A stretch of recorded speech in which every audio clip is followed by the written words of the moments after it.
warahmatullahi wabarakatuh. Waalaikumsalam warahmatullahi wabarakatuh. Selamat pagi anak-anak. Pagi Bu.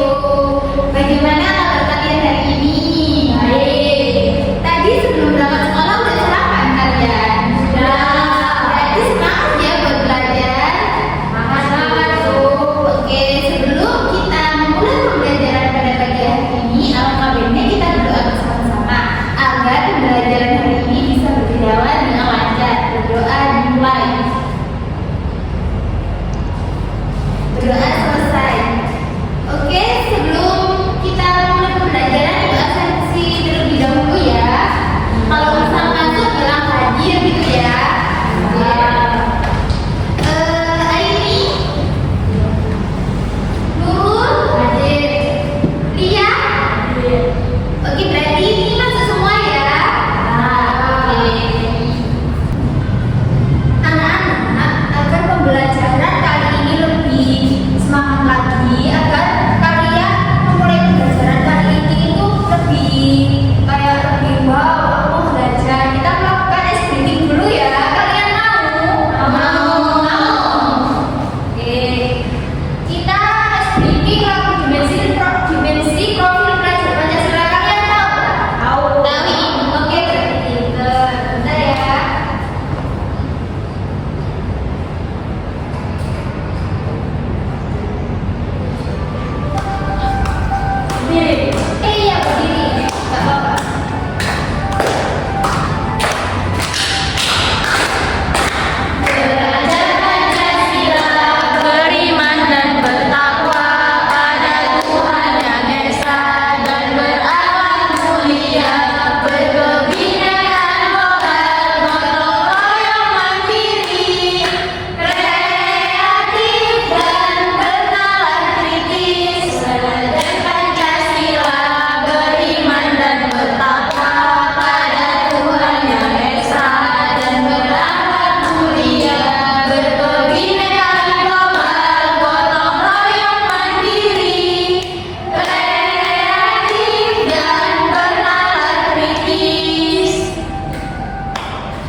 jadi sehat.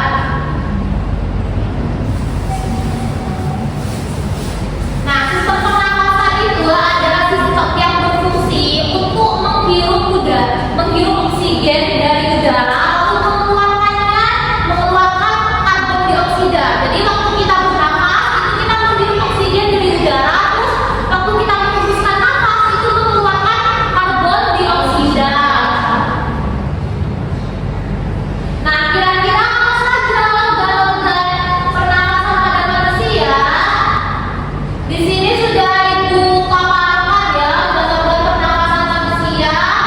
Di sini kita bisa lihat napas itu ada di hidung, terus ada faring, terus ada trakea, terus ada paru-paru kiri, ada bronkus, ada paru-paru kanan, ada alveolus, sama yang terakhir ada alveolus.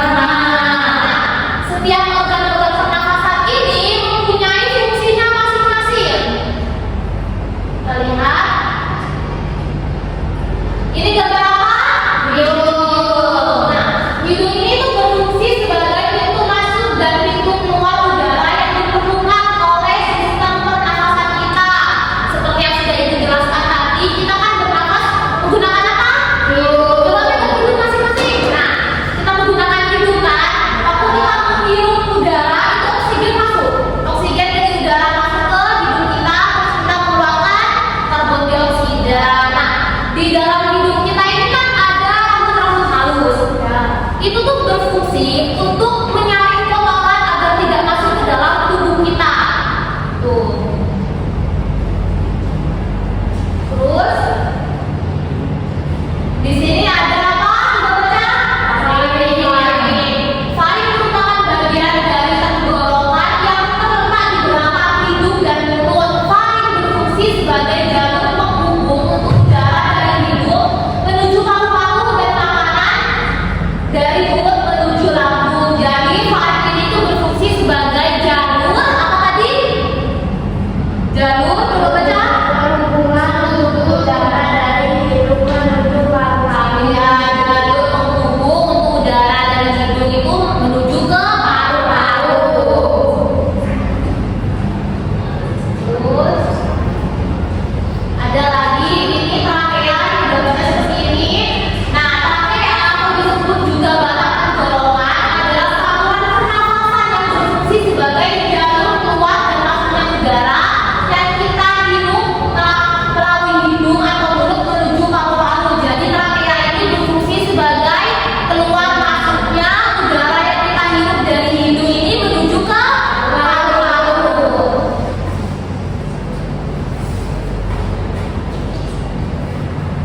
Terus lagi ada bronkus. Bronkus adalah cabang trakea yang mengarah ke paru-paru kanan dan kiri, berfungsi mengalirkan udara dari tenggorokan ke paru-paru. Jadi bronkus ini berfungsi untuk mengalirkan apa tadi yang Ibu baca? Udara dari tenggorokan ke paru-paru.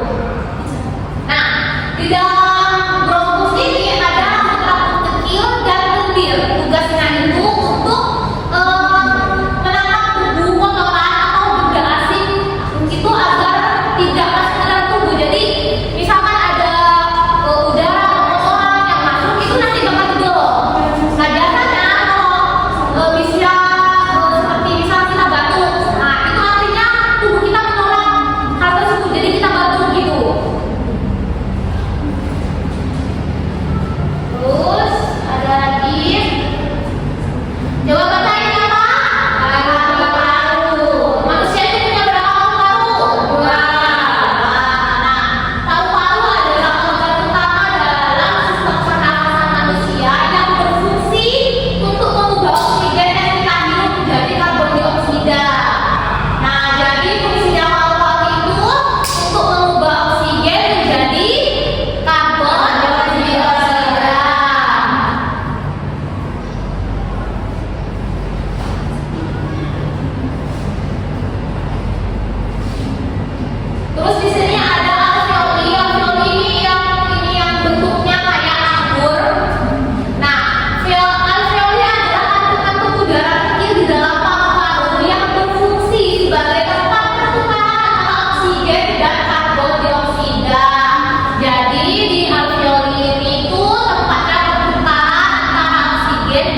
dan karbon dioksida.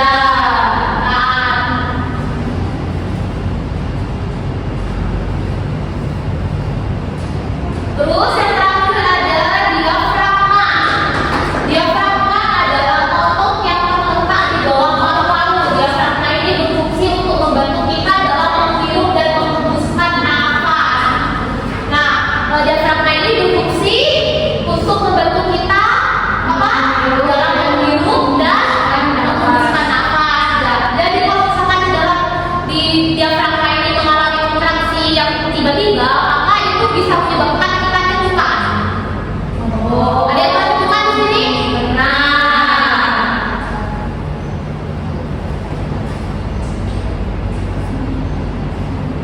di sini ini tuh ada gambar cara menghirup nafas. Nah, saat menghirup nafas, diafragma akan bergerak ke bawah hingga paru-paru mengembang dan udara dari luar bisa masuk. Jadi ini tuh diafragma. Jadi diafragma itu kan diafragma gini kan. Nanti kalau kita menghirup nafas itu bakal gini bentuknya, melengkung ke atas. Nah, paru-paru bakal mengembang sehingga udara bisa masuk ke dalam paru-paru.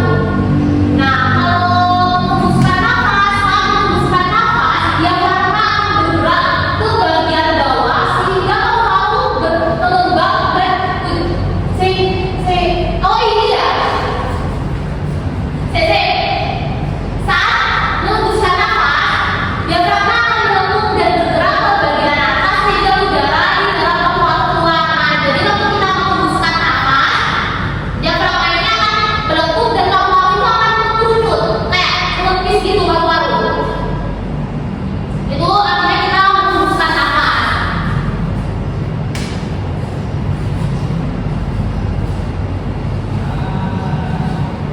Nah, ini tadi ada pernapasan. Terus, nah seperti ini.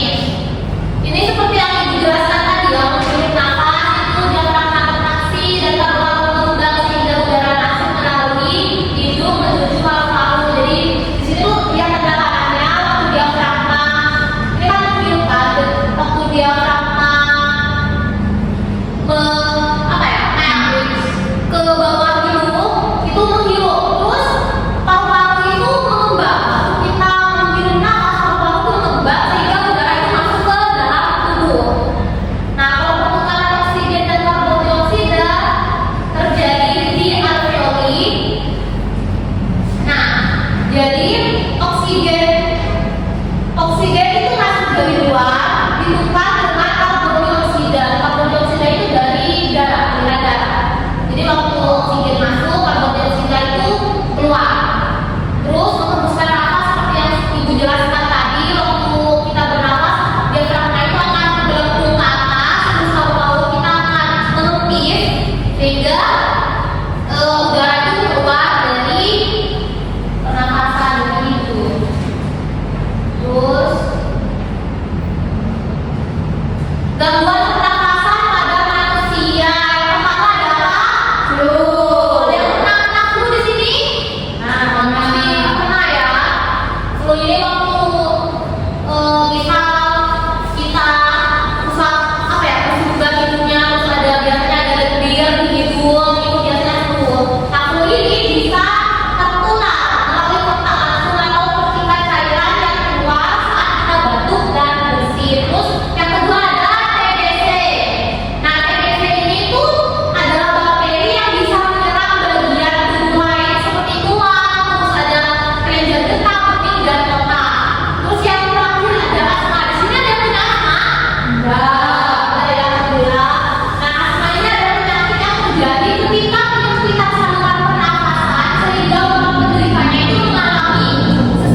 memberikan kalian penugasan yang dimana penugasannya itu meliputi pengerjaan LKPD dan melakukan percobaan simulasi sederhana tentang materi sistem pernapasan manusia yang sudah disediakan oleh guru. Jadi di sini sebelum kalian mengerjakan LKPD-nya terdapat dua LKPD ya di sini ya. Jadi LKPD pertama ini itu kalian kerjakan sesuai dengan materi yang sudah disampaikan oleh guru tadi sebelumnya itu. Nah ini nanti kalian kerjakan sesuai dengan penjelasan guru tadi. Lalu LKPD yang kedua ini kalian kerjakan sambil kalian ketika melakukan percobaan dengan menggunakan alat ini. Jadi kalian nanti kan akan melakukan percobaan dengan menggunakan alat ini ya. Nanti kalian juga sambil mengerjakan. Nah di sini juga ada beberapa soal yang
Sudah? Ayo coba. Bangun bisa? Ya.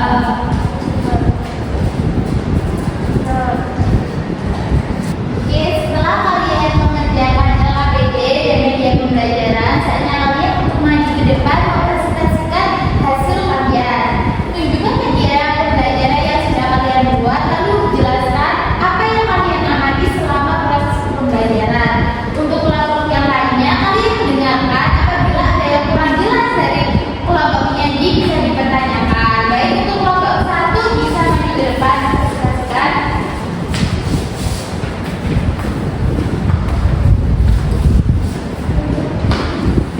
Oke, selama tadi proses percobaan, apa sih yang kalian amati saat percobaan? Saat percobaan kami mengamati jika galon yang di bawah ini ditarik, maka galon yang di dalam botol ini akan mengembang. Lalu apabila galon yang di bawah akan ditekan, maka galon yang di dalam akan mengembang. Kemudian untuk lembar LKPD-nya bisa dipresentasikan. Nah, model dari model paru-paru ini sama cara kerjanya seperti sistem pernapasan manusia. Dimana jika kita menarik diafragma kita akan membesar, paru-paru kita akan membesar. Nah, jika di atas ini akan menipis, sama seperti menarik nafas. Oke, berarti penjelasan yang sudah dijelaskan oleh Nak Nurul ini benar seperti apa yang sudah dijelaskan oleh Ibu Ica dan Ibu Putri.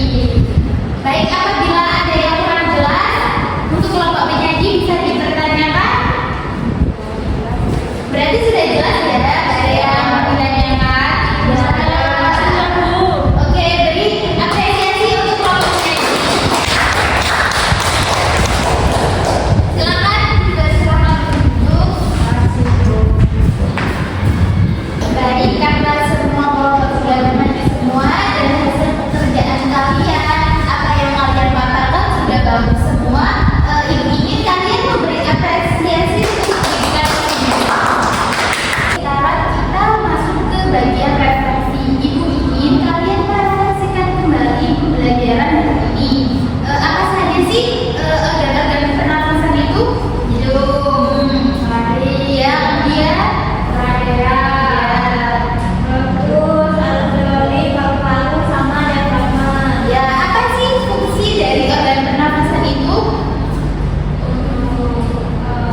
Hidung untuk menyaring kotoran. Oksigen dari udara. Di hidung itu ada bulu-bulu halus yang membuat mesin kotoran yang dari udaranya itu. Nah, lalu masuk ke faring, ya. Lalu ke paru-paru. Di paru-paru kan ada alveoli. Sampah dan alveoli itu mengkarbonnya menjadi sabuan Ya, sudah saya oke. Dari video yang sudah dipaparkan Ibu Putri tadi, apa sih penyebab gangguan pernapasan pada video tersebut? dalam motor.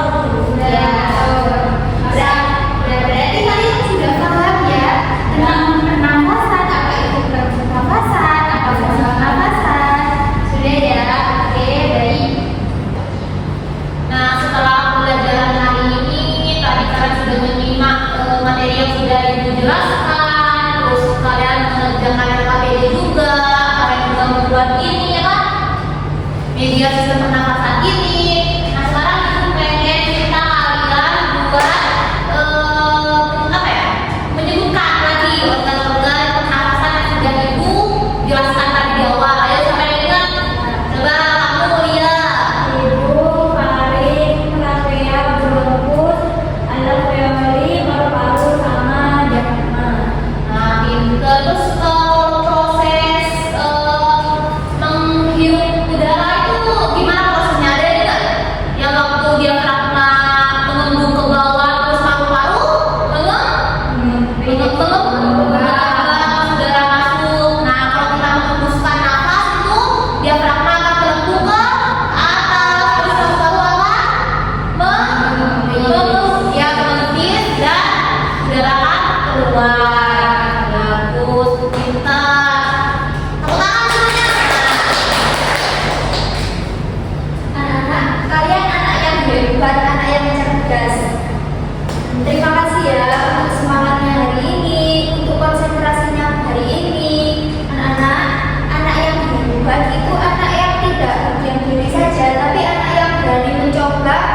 hal baru. Oh iya, untuk pertemuan selanjutnya jangan lupa ya baca materi yang ada di LKS. Materi selanjutnya materi apa ya kira-kira? Proses pendengaran. Oh pintar, berarti kamu udah baca ya? Ya. Oh ya, dan untuk tugasnya tadi yang diberikan Bu Putri yang udah di awal itu terakhir minggu depan ya, jangan lupa dikumpulkan, dikerjakan dengan baik, dengan cermat. Terima kasih, semangat ya. Ya, dari pembelajaran materi hari ini, apakah ada yang perlu ditanyakan? Nggak ada. Sudah paham semua ya berarti? Paham. Sama berarti anak ibu ya. Ya. Oke, baik. Untuk mengakhiri pembelajaran hari ini agar pembelajarannya bisa bermanfaat, kita